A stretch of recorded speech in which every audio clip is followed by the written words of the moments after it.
سب سے پہلے وحدانیت کی تھوڑی سی تشریح ہو جائے. جی. اللہ تعالیٰ کو اکیلا ماننا، اسی سے پھر موحد نکلا ہے، اللہ تعالیٰ کو واحد تسلیم کرنے والا. اور یہ ہمارا عقیدہ توحید جو ہے یہ ہمارے سمجھ لیں مذہب اسلام کی اساس بنیاد ہے. اگر کوئی عقیدہ توحید ہی نہ رکھے تو وہ کفر و شرک میں مبتلا ہوگا اور دائرہ اسلام سے خارج ہو جائے گا. اللہ تبارک و تعالیٰ کی ذات اور صفات دونوں اعتبار سے وحدانیت کو تسلیم کرنا لازم ہے. ذات کے اعتبار سے وحدانیت کا مطلب یہ ہے کہ جیسے اللہ کی ذات قدیم ہے ویسا کسی کو نہ تسلیم کریں، صرف اللہ ہی معبود ہو، کسی غیر اللہ کو معبود نہ مانا جائے، اور اللہ تعالیٰ کے لیے بیوی یا اولاد کا کوئی تصور نہ ہو.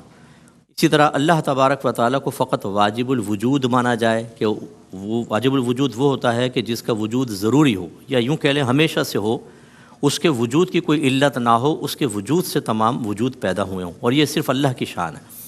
اور اللہ تعالیٰ کی صفات کے اعتبار سے وحدانیت کا تصور یہ ہے کہ اللہ کی ہر صفت 4 خوبیوں سے ضرور متصف ہے. وہ ذاتی ہے، قدیم ہے، لامحدود ہے اور غیر فانی ہے. قدیم کا مطلب جیسے اللہ کی ذات ہمیشہ سے ہے، صفات بھی ہمیشہ سے ہیں. ذاتی کا مطلب کسی کی دی ہوئی نہیں ہے. غیر فانی کا مطلب نہ ان پہ فنا واقع ہونا ممکن ہے، نہ فی الواقع فنا واقع ہوگی، کچھ بھی نہیں. اور لا محدود، اس کی کوئی حد نہیں ہے. تو اگر کسی مخلوق کے اندر یہ چیزوں میں سے کوئی ایک بھی تسلیم کر لی جائے تو کفر و شرک ثابت ہوگا. دلیل اس کی بہت ساری ہیں. خود اللہ تعالیٰ نے قرآن پاک میں فرمایا کہ لیسا کمثلہ شیء، اللہ کی مثل کوئی شے نہیں ہے. اس کا مطلب ہے کہ اللہ واحد ہے، اس کے مثل کوئی بھی نہیں ہو سکتا. سورہ اخلاص اللہ کی وحدانیت پر زبردست قسم کی دلیل. قل هو اللہ احد، آپ کہہ دیجئے کہ اللہ ایک ہے، اللہ بے نیاز ہے، نہ اس سے وہ کسی سے پیدا ہوا نہ اس سے کوئی پیدا ہوا، اور اس کا کوئی ہمسر اور ہم پلہ ہم نظیر نہیں ہے. یہ ساری آیات.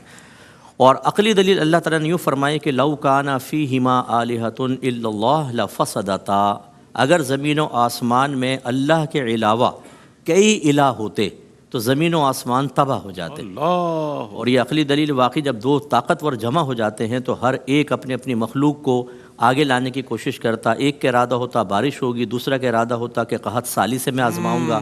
ایک کسی کو غلبہ دینا چاہتا، دوسرا کسی کو زیر کرنا چاہتا، اور اس سے آپس میں ٹکراؤ پیدا ہوتا اور اس سے زمین و آسمان تباہ ہو جاتے.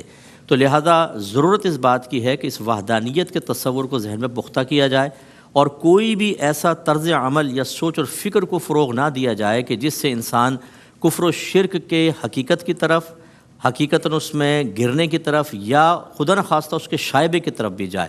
یہ علماء کی ذمہ داری ہے، اور اسی لیے اس طرح کے موضوعات کا انتخاب کیا جاتا ہے. اور اس کی ضرورت اور اہمیت بس یہ ہے کہ اگر ہم اس وحدانیت کا اقرار نہ کریں، اس کو نہ مانیں، تو شرک میں مبتلا ہو جائیں گے. اور اللہ تبارک و تعالیٰ نے قرآن میں واضح فرما دیا کہ وہ مشرک کو نہیں بخشے گا. اگر کوئی حالت شرک میں مر گیا تو اس کی بخشش نہیں ہے، اور یہ ہمیشہ ہمیشہ جہنم میں جائے گا. اس لیے اللہ کی وحدانیت کا اقرار، اس کا بار بار تکرار، ذہن میں اس کی تحفیظ، اور پھر اس کے عقیدے کو اپنے بچوں کے ذہن میں راسخ کرنا، یہ انتہائی ضروری ہے.